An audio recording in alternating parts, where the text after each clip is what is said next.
Shalom, shalom, le peuple de Dieu, shalom. J'espère que vous allez bien, très très bien.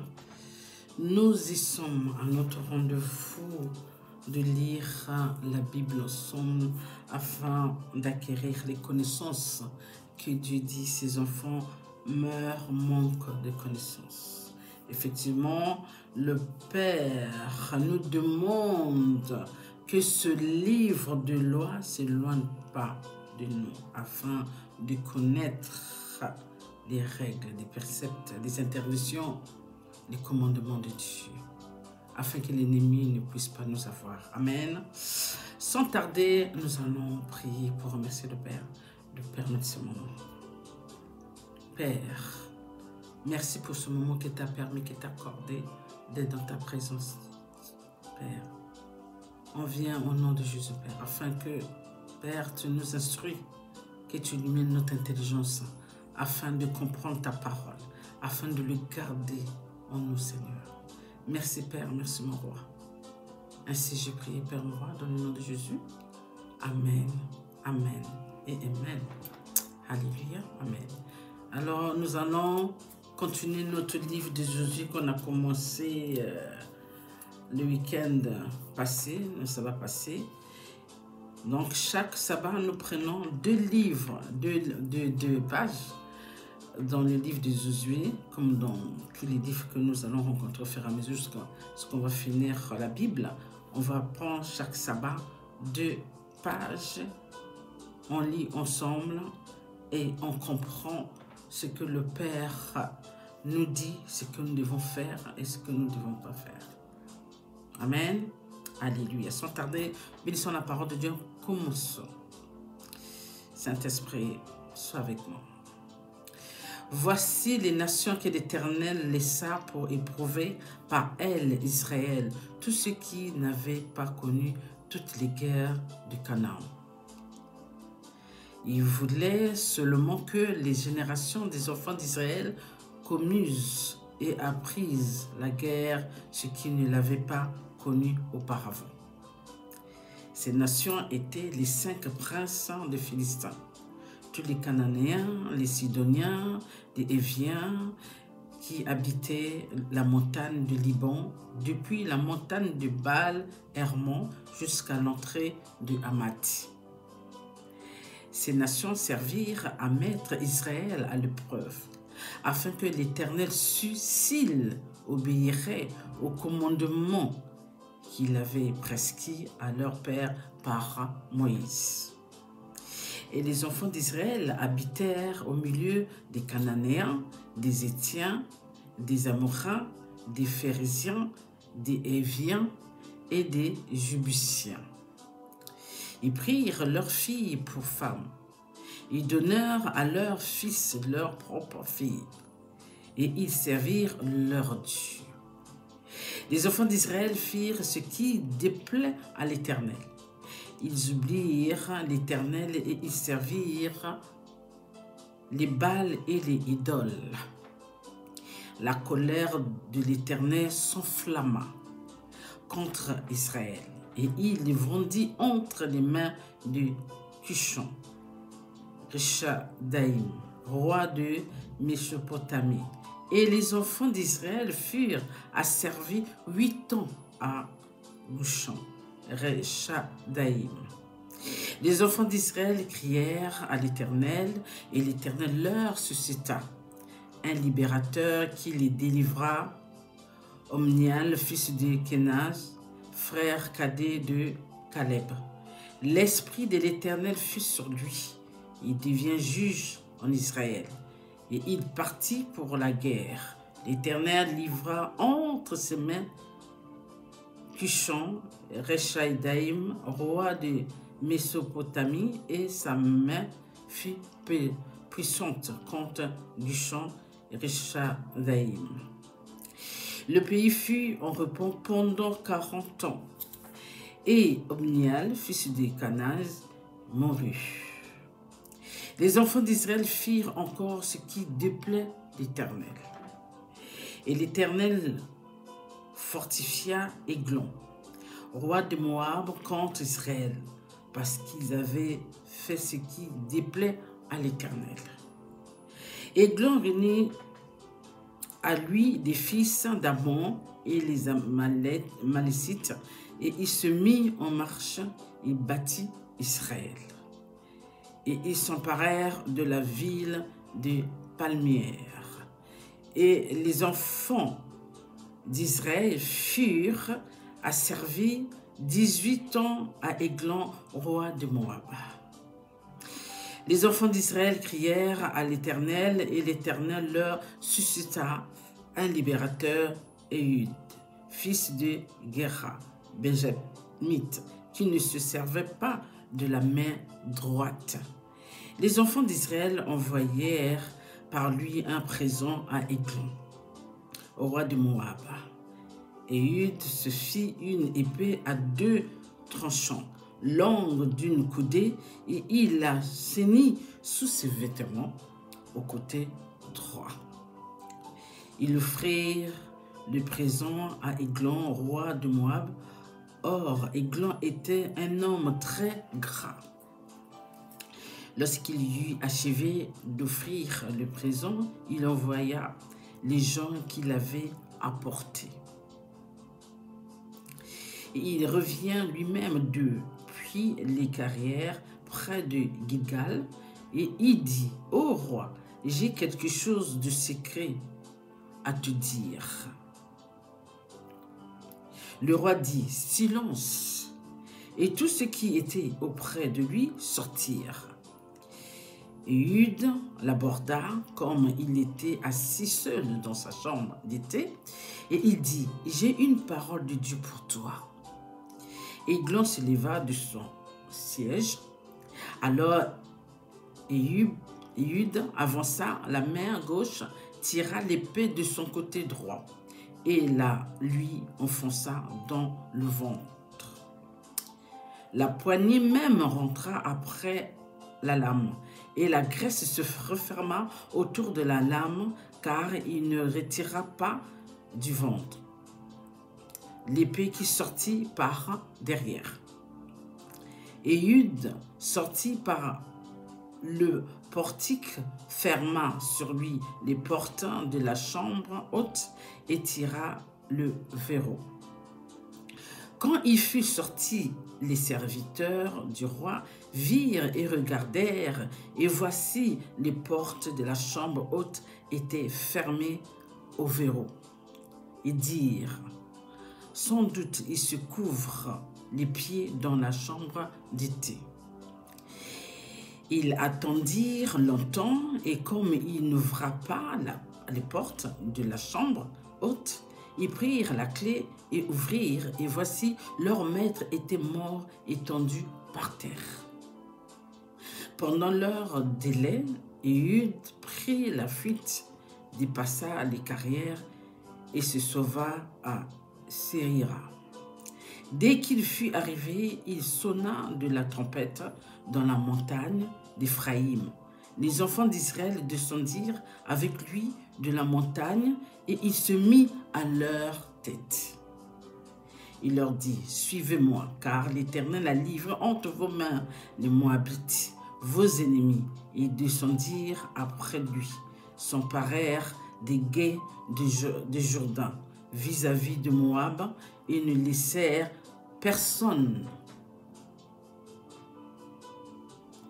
Ils laissèrent passer personne, Et ils bâtirent dans ce temps-là environ 10 000 hommes de Moab, tout robustes, tout vaillants, et pas un n'échappa. En ce jour, Moab fut humilié sous la main d'Israël, et le pays fut en repos pendant 80 ans. Notre dernier verset de Juge 3. Après lui, il y a eu Shamgar, fils d'Anath. Il bâtit 600 hommes des Philistins avec un aiguillon à bœuf, et lui aussi fut un libérateur d'Israël. Alors prenons notre deuxième page, Juge 4. Mais sur la parole de Dieu, que suivons. Les enfants d'Israël firent encore ce qui déplaît à l'Éternel après qu'Éhud fut mort. Et l'Éternel les vendit entre les mains de Jabin, roi de Canaan, qui régnait à Axor. Le chef de son armée était Sisera et habitait à Harosheth Goïm. Les enfants d'Israël crièrent à l'Éternel, car Jabin avait 900 chars de fer. Et il opprimait avec violence les enfants d'Israël depuis 20 ans. Dans ce temps-là, Déborah, prophétesse, femme de Lapidote, était juge en Israël. Elle siégeait sous le palmier de Déborah, entre Rama et Bethel, dans la montagne d'Éphraïm, et les enfants d'Israël montaient vers elle pour être jugés. Elle envoya appel à Barak, fils d'Abi Noam de Kedesh, Nephtali, et elle lui dit, « N'est-ce pas l'ordre qu'a donné l'Éternel, le Dieu d'Israël? Va, dirige-toi sur le mont Tabor et prends avec toi 10 000 hommes, des enfants de Nephtali, des enfants des Zaboulon. J'attirerai vers toi, au torrent de Kison, Sisera, chef de l'armée de Jabin, avec ses chars et ses troupes, et je le livrerai entre tes mains. » Barak lui dit, « Si tu viens avec moi, j'irai, mais si tu ne viens pas avec moi, je n'irai pas. » Elle répondit, « J'irai bien avec toi, mais tu n'auras point de gloire sur la voie où tu marches, car l'Éternel livrera Césaire entre les mains d'une femme. » Et Déborah se leva et elle se rendit avec Barak à Kedesh. Barak convoqua Zaboulon et Nephtali et Kedesh. 10 000 hommes marchèrent à sa suite et Déborah partirent avec lui. Héber, le Kénien, s'était séparé des Kéniens des fils de Hobab, beau-père de Moïse. Et il avait dressé sa tente jusqu'aux chênes de Tchamaïm, près de Kedesh. On informa Sisera que Barak, fils d'Abi Noam, s'était dirigé sur le mont Tabor.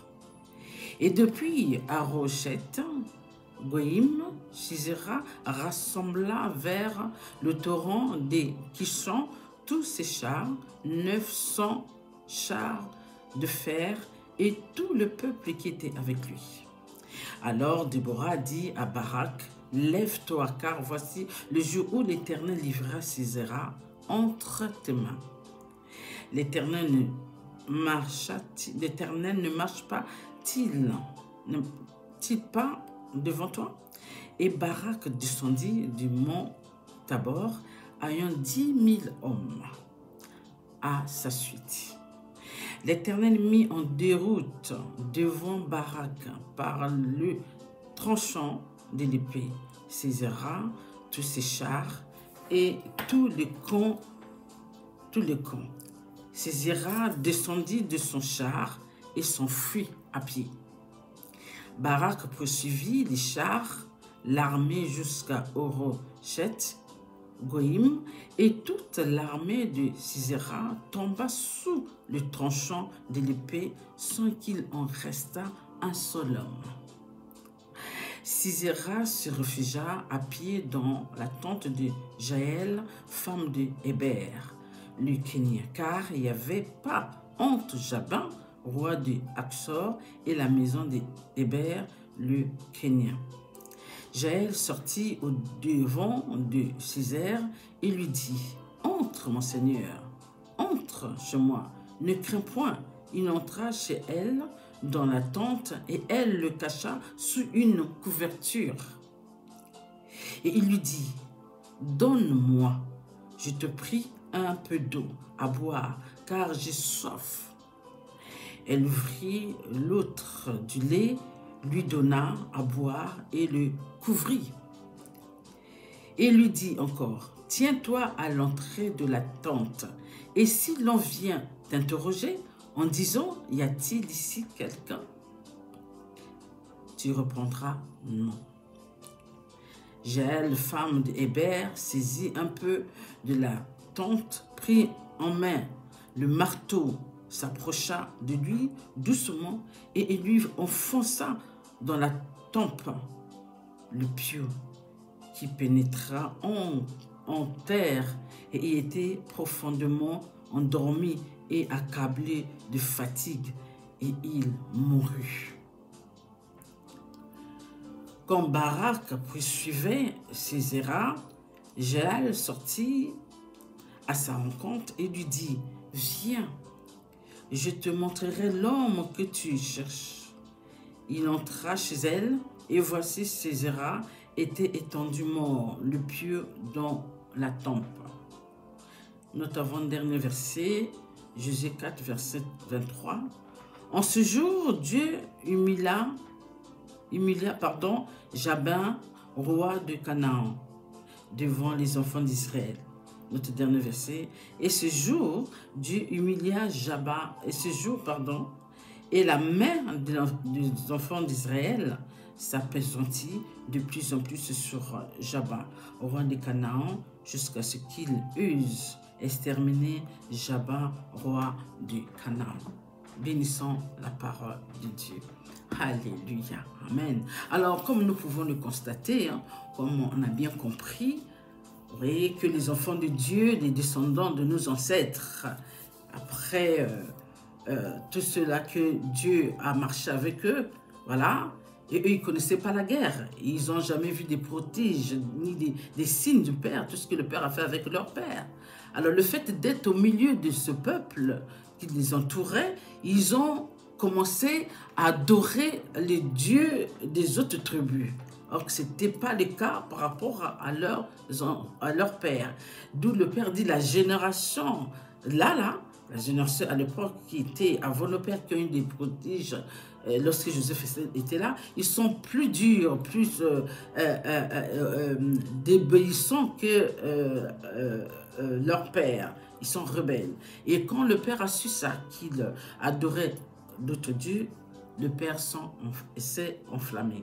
Et du coup, comme les enfants-là avaient quand même des connaissances, il faut le dire, ils savaient qu'il y avait le Dieu, leur Dieu à eux, le Dieu de leur Père, ils ont commencé à crier au Père afin que le Père vienne les délivrer. Alors vous savez, notre Père est compassion et amour. Et le Père a suscité un homme, et j'oublie du nom, qui a sorti les enfants d'Israël de là.